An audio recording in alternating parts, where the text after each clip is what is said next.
the Marvels fail exactly as hard as everyone expected them to, they do the only thing that's left to them, and that is obviously try to blame the audience. I created a video discussing the Marvel's movie situation, and amidst the ongoing conversations about the MCU, and the one thing I want to go in saying is that you guys should definitely check out Loki because it's basically the only thing that the MCU has working for it right now, at least at the time of this video. I don't know, after season 1, that's gonna be a hard sell for a lot of people. I can say the same exact thing about the Foundation. Season 1, especially the first 5 episodes, I wanted to strangle myself, okay? I wished I was an abortion. But after you get past that, it kind of becomes better, and about season 2, roughly the midway, some characters even become likable. But that doesn't mean that I would actually, tell people to watch the Foundation.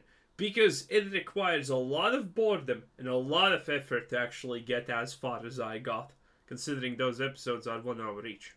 Specifically Loki Season 2. Let me emphasize that. Now, onto the common trend where creators or showrunners or directors are expected to blame fans for a movie's failure. It's all your fault.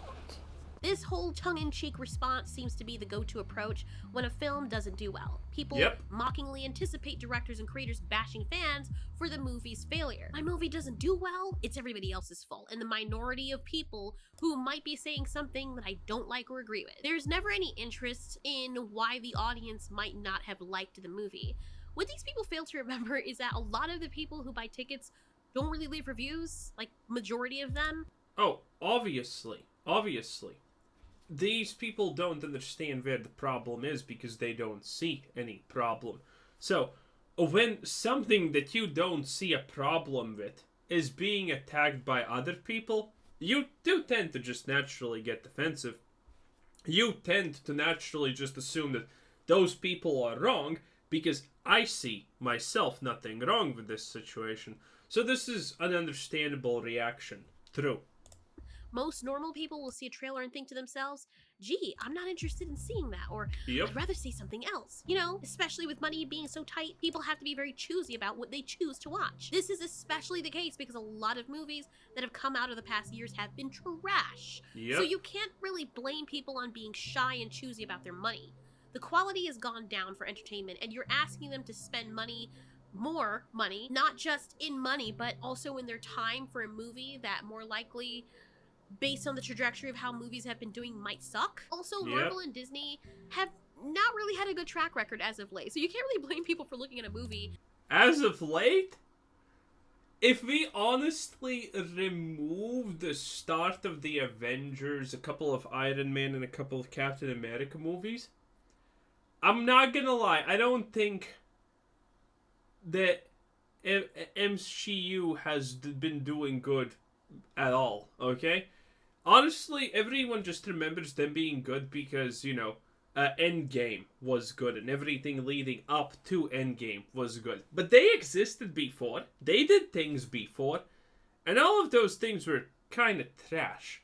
The spotlight is more on them nowadays because, well, if you're trash to begin with, who cares?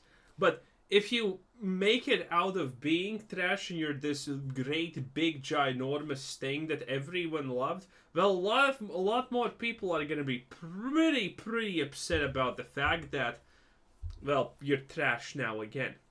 A great example of this is, obviously, Star Wars. There are, even the current people that like the current direction of Star Wars, they don't actually like it.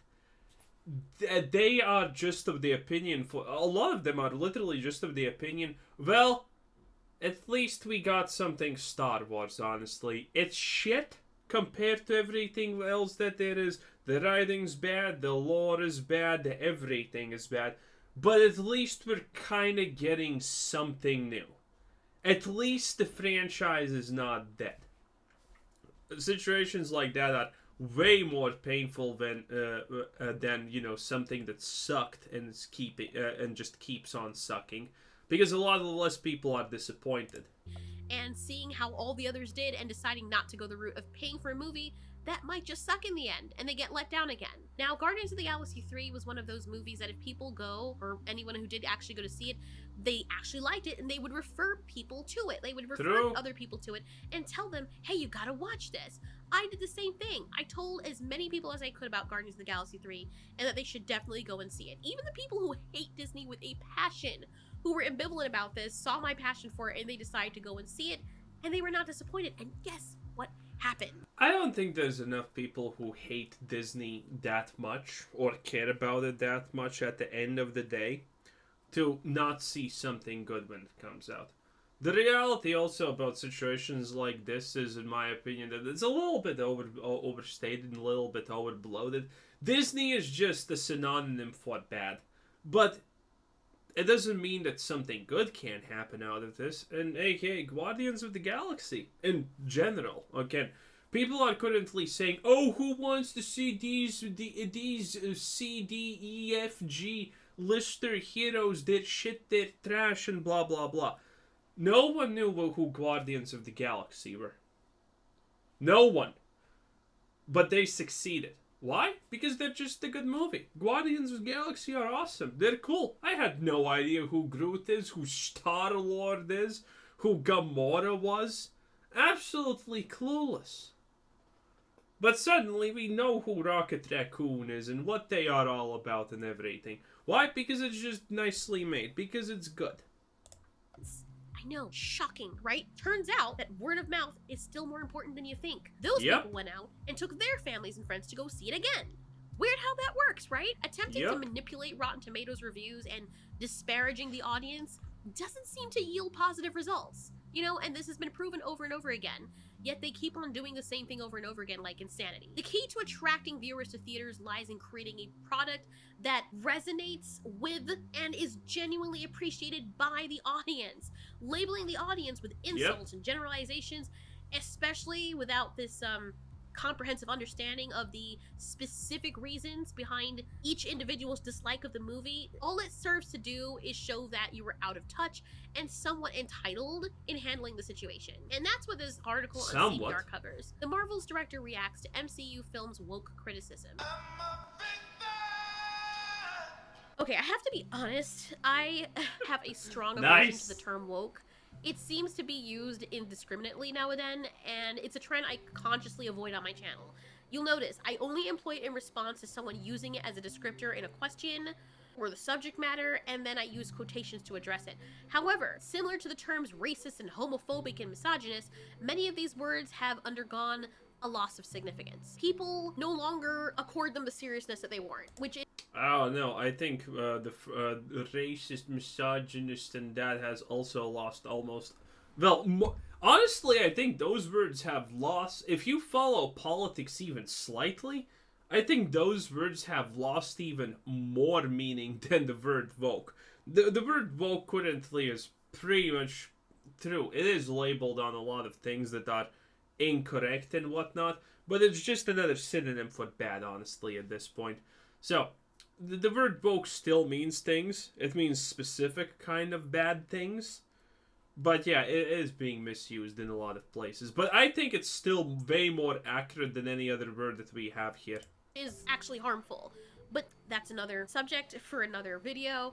Regardless, I understand the sentiment conveyed when people use the term woke. However, it's crucial in my opinion to actually provide a clear explanation on why a movie is disliked or considered ineffective rather than just labeling it as woke without substantiating the reasoning behind the term being used on such movie. I'll give you an example. I'm not saying everybody has to feel exactly the same way, but a lot of us enjoyed, as I said before, season 2 of Loki. I will continue to talk about it because it was hella epic.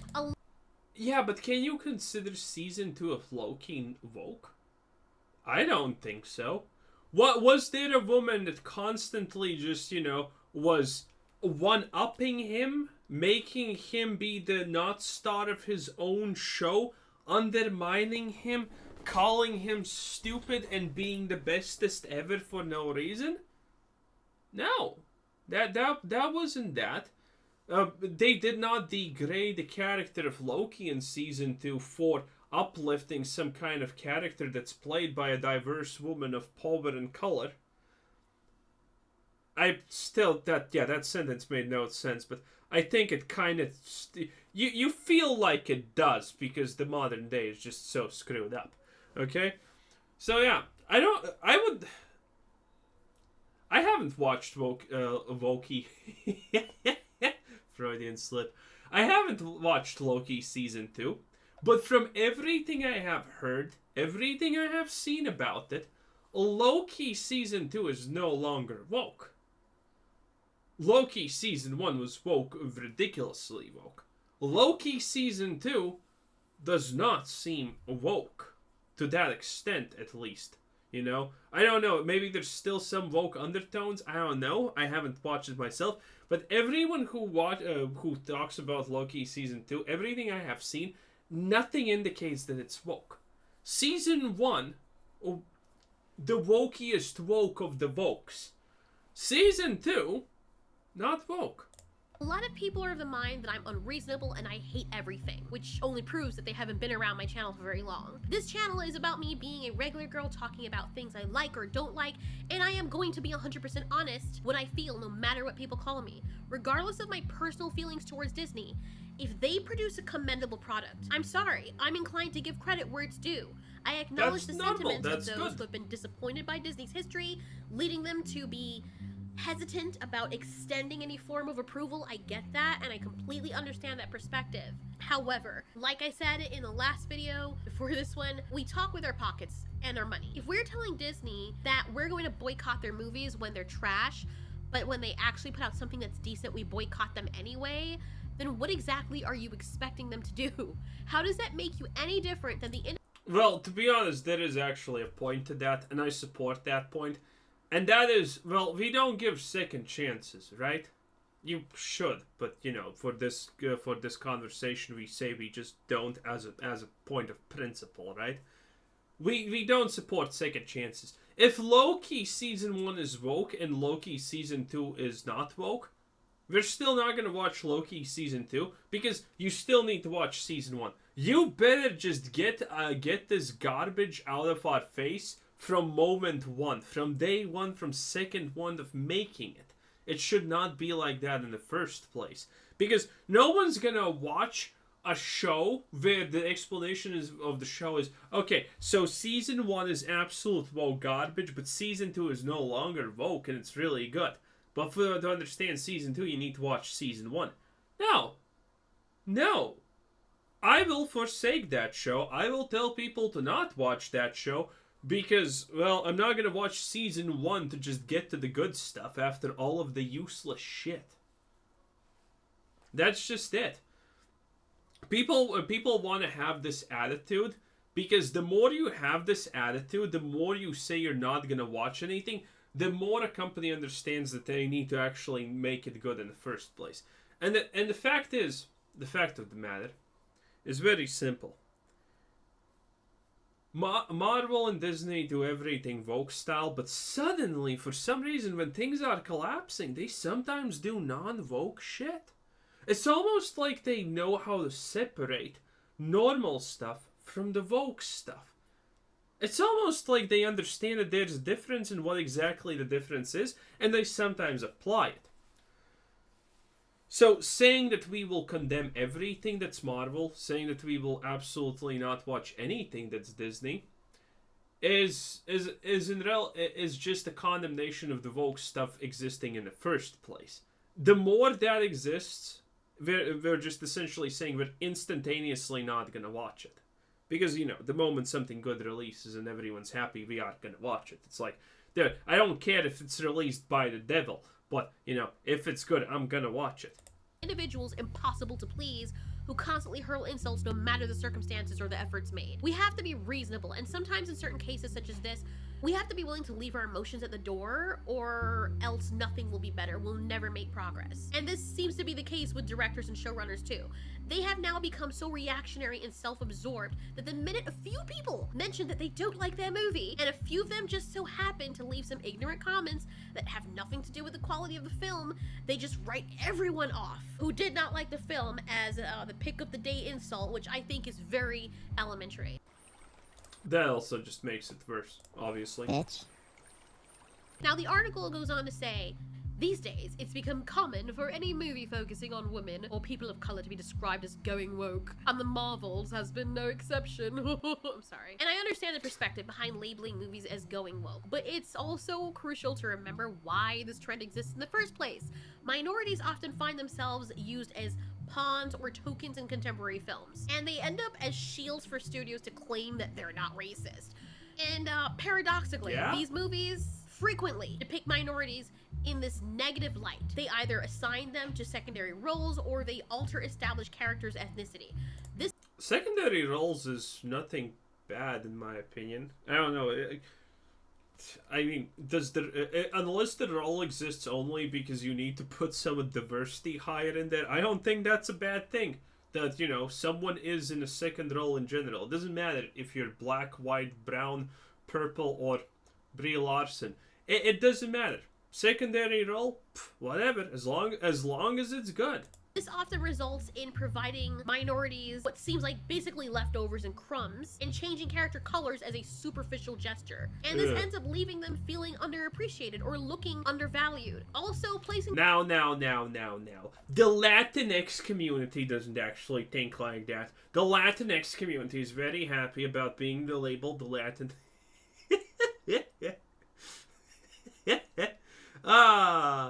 If you're one of my, well, no, I can't say. If you're a Latin viewer and you don't know this channel, you probably think I just made fun of you.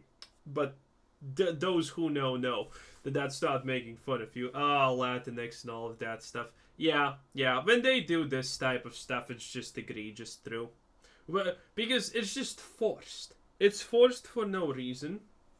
It's forced for inclusivity reasons, which is probably one of the stupidest ways of forcing things. Minorities in films with subpar quality in writing can have detrimental effects on their careers, as we've seen. The actress who plays Kamala Khan in the Marvels is likely to face challenges due to her involvement in both the underperforming Ms. Marvel show and the Marvels movie. This situation doesn't reflect a triumph. I actually doubt it.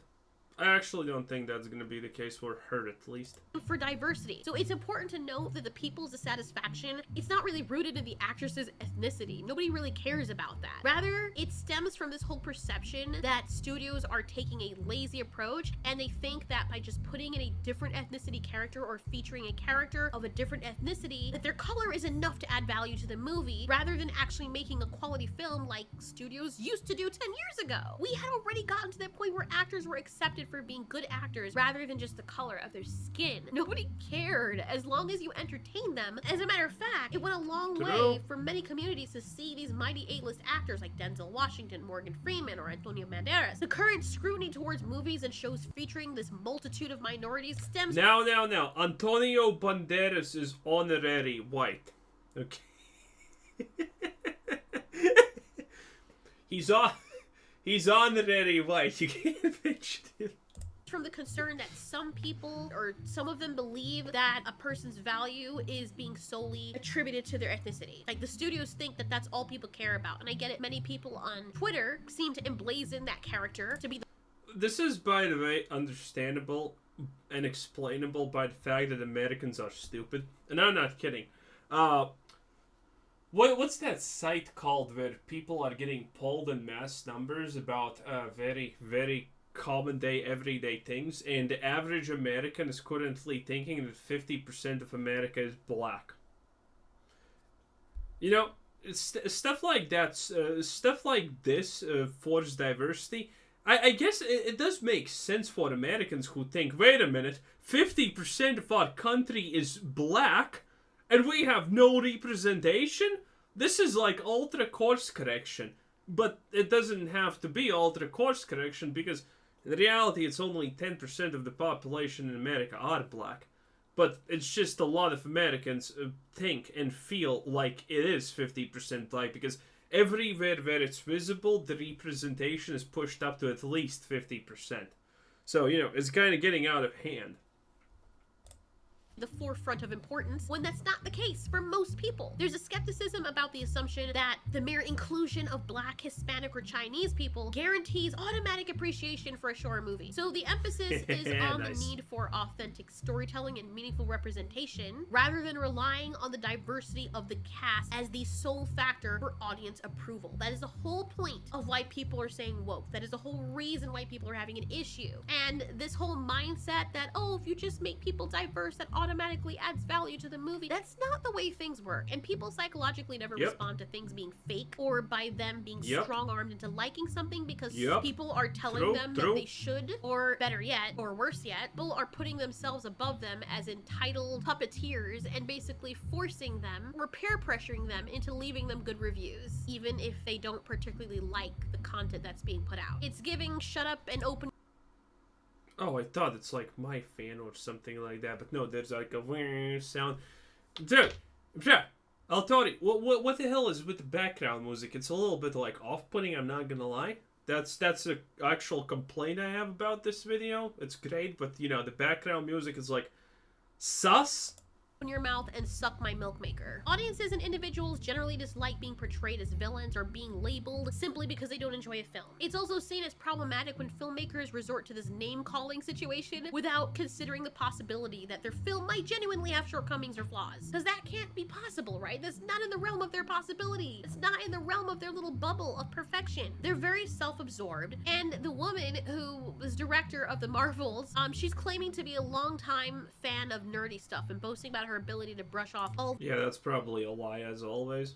The toxic criticism. But what exactly is the toxic criticism she's talking about? She sounds like she's pretending to be a victim. You're a victim. Girl, the true victim. I mean, the victim market always needs victims, and the victim market always has something to give out to its victims. So, I mean, if I had to choose to be in one market, if I could pull it off, I would be in the victim market for sure. I mean, that thing gives you money, okay? Victims in the scenario are those who invested their money and precious time watching the movie only to end up disliking it. If she's a director, she still gets paid. As far as I know, the producer is the one who usually takes the hit if a movie flops. Like I said, I could be wrong, but the director is usually good to go, from what I know. Correct me again if I'm wrong. Naturally, this woman, the director... I honestly have no idea. Usually it's kind of the showrunner, I think, that gets absolutely squashed for this. The director also... I think all the meaningful roles and... Yeah, that would be the director, also. I'm not sure about this one, though. Director experiences a loss of support when she delves into the notion of pockets that are really violent and virulent and racist, portraying these negative elements as if they constitute the majority of people. Surprise, surprise, they don't. If she genuinely claims to be focusing on the positive aspects, I hope this extends to considering all the other comments unrelated to the negative elements that she highlighted, because they don't represent the majority. They may be a vocal minority, but they are definitely not the majority. We know this because when a movie is good and there's some people that are still shitting on it for very ignorant reasons, the movie will do still well regardless of that fact. So Miss Director, her highlighting that is making it seem like those comments are, which is very disingenuous, and it feels like she's choosing to focus on that to victimize herself and to conveniently explain away that that's the reason. Well, we do have a word for it. It's called victimhood strategies. I guess that's more than one word. But anyway, we do have even a name for it. Because yeah, people there are people who have made great careers, gotten a lot of money by being professional victims. It's true. Why her movie didn't do well, you know, because of this very vocal minority, which funny enough, I know has the weird ass effect of not making people take you seriously. You know, you're not taking responsibility for your actions and you're not being introspective. Nobody would have even blamed the director because nobody would have cared. But when she comes out and starts pointing fingers and making it seem like there's an implication that most audience members that didn't like the movie are like this, then yes, you do put a target on your back because now you're venturing into personal territory and basically speculating as to the personality and thought processes of millions of people who you don't know. You don't know me. That's actually true. I never considered it that from that point. That people just don't like the fact that you are essentially... Yeah, I actually never thought it from that part exactly. That when you call people woke, for some people it will actually be like a personal attack on them for mislabeling them, for misrepresenting them, and lying about them. I actually did not consider it from that aspect. Good aspect. Good point of view.